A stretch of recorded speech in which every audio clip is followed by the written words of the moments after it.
सबैलाई हार्दिक नमस्कार। पठन संस्कृति अभियान नामक युट्युब च्यानलमा यहाँहरूलाई हार्दिक स्वागत गर्दछु।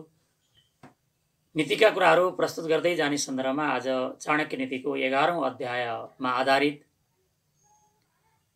68औं श्रृङ्खला लिएर यहाँहरू समक्ष उपस्थित भएको छु र जुन श्रृङ्खलाको शीर्षक रहेको छ ब्राह्मण कति प्रकारका हुन्छन्। हामीले ब्राह्मण, क्षेत्री, वैश्य र शूद्र यी 4 प्रकारका जातिहरू हाम्रो समाजमा, हिन्दू परम्परामा हामीले चिन्दै आएका छौँ र यी मध्येमा ब्राह्मणका प्रकारहरू कति हुँदा रहेछन्, ब्राह्मणका बानी व्यवहारको आधारमा ब्राह्मणहरू कति प्रकारका हुँदा रहेछन् भन्ने बारेमा चाणक्य नीतिको 11औं अध्यायको 11औं श्लोकदेखि 17औं श्लोकसम्म 6 प्रकारका ब्राह्मणहरूको चर्चा गरिएको छ। त्यसमध्येमा 6 प्रकारका ब्राह्मणहरू के हो, कस्ता कस्ता हुन् त? ऋषि ब्राह्मण, द्विज ब्राह्मण, वैश्य ब्राह्मण, शूद्र ब्राह्मण, बिरालो ब्राह्मण र म्लेच्छ ब्राह्मण गरेर यी 6 प्रकारका ब्राह्मणहरू हुँदा रहेछन्। हामी ब्राह्मणहरू मध्येमा कतिपय यी 6 प्रकारका आफ्ना प्रवृत्तिले गर्दा 6 प्रकारमा त हामी विभाजित भइरहेका छैनौँ। हामीले आफैलाई मूल्याङ्कन गर्नुपर्छ र जसले ब्राह्मण भनेर सम्मानित गरिरहनु भएको छ, वैश्य, शूद्र र क्षेत्री वर्गले, उहाँहरूले पनि वास्तविक ब्राह्मण चाहिँ को हुँदा रहेछन् त भन्ने बारेमा परिचित हुनु आवश्यक छ। ऋषि ब्राह्मण अकृष्ट फलमूलानि वनवासरति सदा कुरुते हरः श्राद्धम ऋषि विप्र स उच्यते। अकृष्ट फलमूलानि भनेको कहिले पनि नजोतिएको जुन चाहिँ जमिन छ, त्यस्तो जमिनमा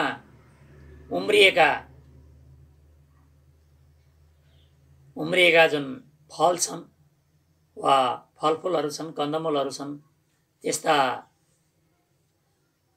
आफ्नो आहारा बनाएर वनवासरति सदा सधैँ चाहिँ वनमै रमाउने, वनमै बस्ने,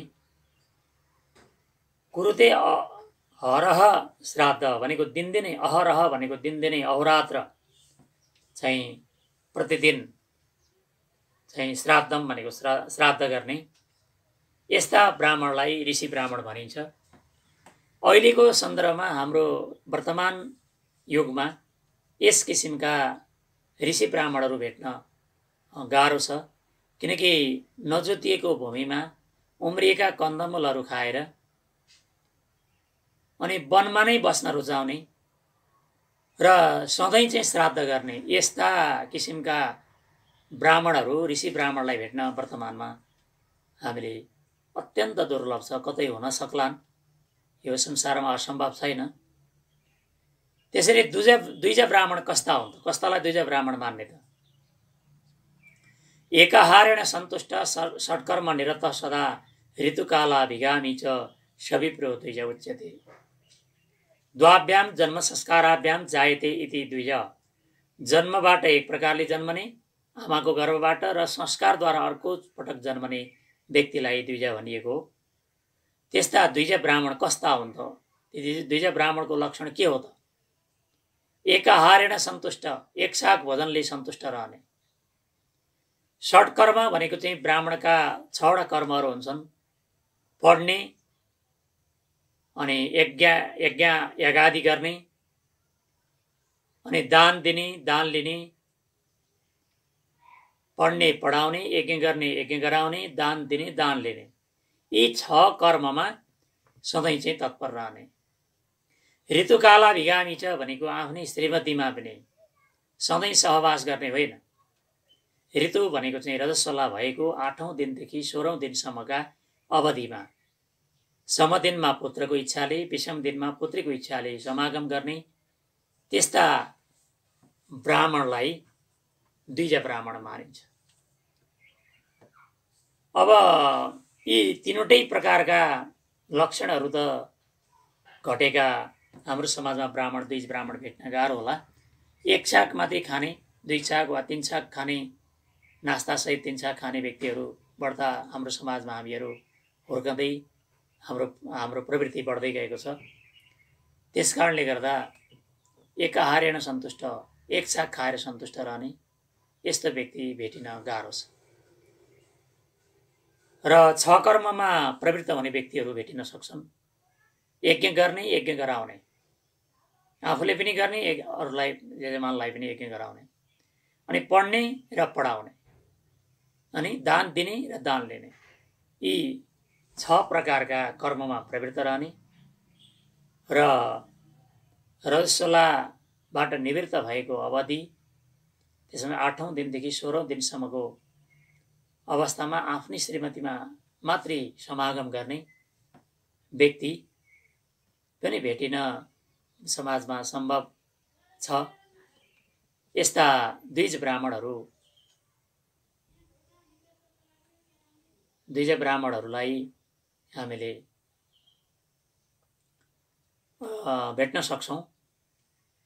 द्विज ब्राह्मण। त्यसै गरी अर्का छन् वैश्य ब्राह्मण। लौकिके कर्मणि रत पशूनां परिपालकः वाणिज्य कृषिकर्ता च सविप्रो वैश्य उच्यते।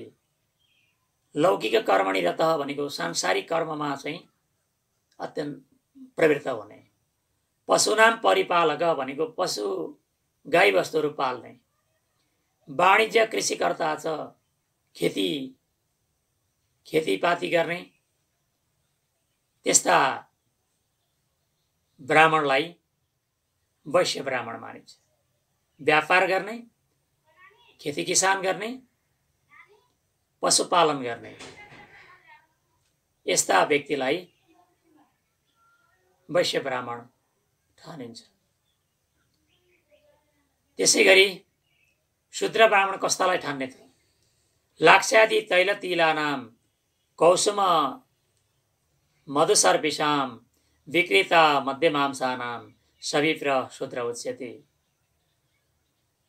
लाक्ष्यादि तैल तिलानाम, लाक्ष्या भनेको लाहा, तैल भनेको तेल, तिलानाम भनेको तिल, अनि कौसुम भनेको चाहिँ फूलहरू, महहरू, घिउ, अनि मध्य भनेको मदिरा, मांस भनेको मासु, यी बेच्ने जुन ब्राह्मण छन् त्यस्ता बेच्ने ब्राह्मणलाई शूद्र ब्राह्मण मानिन्छ। त्यसकारणले गर्दा ब्राह्मणले यी पदार्थहरू बेच्नु हुँदैन भनिएको हो। लाहा, लाहा आदि, अनि तेल, अनि तिल, फूल बेच्ने, मह बेच्ने, घिउ बेच्ने, मदिराहरू बेच्ने, रक्सीहरू बेच्ने र मासु बेच्ने यस्ता जुन ब्राह्मण छन् त्यस्ता ब्राह्मणलाई शूद्र ब्राह्मण ठानिएको। जन्मले गर्दा ब्राह्मण भए तापनि, ब्राह्मणको कुलमा जन्मे तापनि यदि ब्राह्मणले यी चिजहरू बेच्छन् भने तिनलाई शूद्र ब्राह्मण ठानिन्छ भन्ने यो नीतिकार चाणक्यको दृष्टिकोण हो। त्यसै गरी अब बिरालो ब्राह्मण कस्तालाई भन्ने त? परकार्य विहन्ता च दाम्भिक स्वार्थ साधक छली द्वेषी मृदु क्रूरो विप्रो मार्दार उच्यते। परकार्य विहन्ता, अर्काको कामलाई विनाश गर्ने, पर विनाश गर्न सक्नु, परहित होइन, परोपकार होइन, अर्काको काममा विघ्न बाधा उत्पन्न गर्ने। दाम्भिक भनेको अत्यन्त दम्भी, अहंकारी, जो अहंकारले युक्त व्यक्ति छ, जो त्यस्तो ब्राह्मण छ। स्वार्थ साधक भनेको आफ्नो कामलाई मात्रै सिद्ध गर्ने, अरू जेसुकै होस्, अरू पर अहित होस्, जेसुकै होस्, आफ्नो मात्रै स्वार्थ साधना गर्ने, आफ्नो मात्रै हित गर्ने, आफ्नो मात्रै स्वार्थलाई सिद्ध गर्ने। छली भनेको छल कपट गर्ने, द्वेषी भनेको चाहिँ द्वेष गर्ने, द्वन्द्व गर्ने, अरूसँग द्वन्द्व गर्ने, मृदु क्रूर, बाहिर हेर्दा अत्यन्त कोमल जस्तो देखिने तर भित्री रूपमा कठोर। त्यस्तो जुन ब्राह्मण छ विप्रो मार्जार उच्यते, त्यस्ता ब्राह्मणलाई मार्जार भनेको बिरालो ब्राह्मण ठानिन्छ, बिरालो जस्तो। त्यसैले हामी मध्येमा यस्ता प्रवृत्ति भएका ब्राह्मणहरू पनि छौँ। त्यसकारणले गर्दा हामी वैश्य शूद्र ब्राह्मण होइन, ऋषि ब्राह्मण र दुई हुनु त भिन्नै कुरा।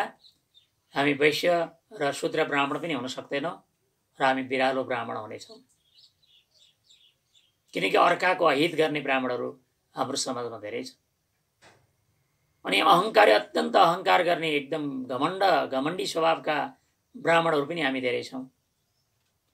अनि आफ्नो मात्रै स्वार्थ साधना गर्ने ब्राह्मणहरू पनि हामी धेरै छौँ। छलकपट गर्न ब्राह्मण जति अरूले जान्दैनन्। अहिलेको दुनियाँमा छलकपट गर्ने, द्वेष गर्ने, बाहिर हेर्दा चिल्लो घस्ने तर भित्रै भित्रै छुरी धस्ने, यस किसिमका प्रवृत्ति भएका ब्राह्मणहरू हाम्रो समाजमा पाइले पछि भेटिन्छन्। त्यस हुनाले यस्ता ब्राह्मणलाई मार्जार अर्थात् बिरालो ब्राह्मण भनेर चाणक्यले तिनीहरूको संज्ञा, तिनीहरूको नामाकरण गरेका हुन्। तिनीहरूले हामी बिरालो ब्राह्मणबाट द्विज ब्राह्मण वा ऋषि ब्राह्मणको कोटीमा पुग्न सकौँ, हाम्रा चिन्तनहरू त्यतातर्फ अग्रसर हुन सकौँ। त्यसै गरी अर्को ब्राह्मण छ म्लेच्छ ब्राह्मण। म्लेच्छ देश भन्छ, यवन ननिचो यवनाथ पर, म्लेच्छ भन्छ। म्लेच्छ जाति हो एक प्रकार, सबैभन्दा तल्लो जाति। त्यस्तो म्लेच्छ ब्राह्मण चाहिँ कस्तालाई म्लेच्छ ब्राह्मण ठानिन्छ त?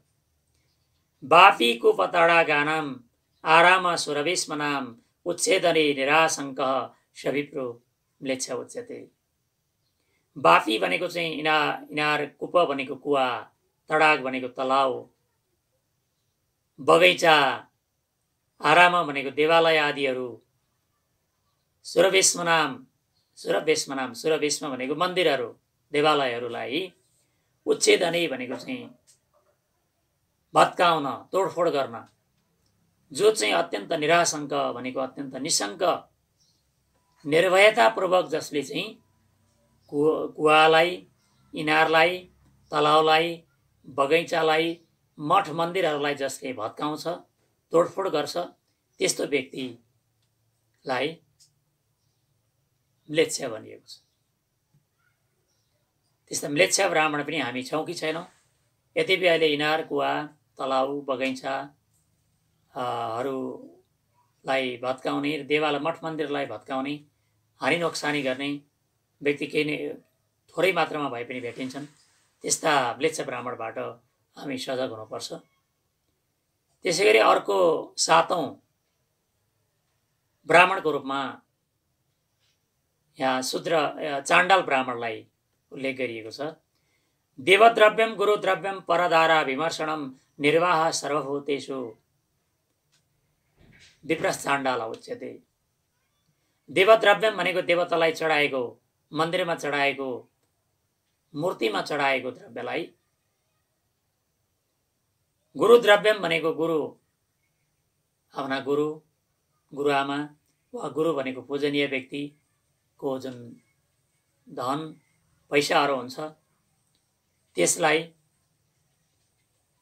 हरण गर्ने। अनि परधारा विमर्शनम भनेको अर्काकी परस्त्रीसँग संसर्ग गर्ने। परधारा विमर्शनम, अर्काकी परस्त्रीसँग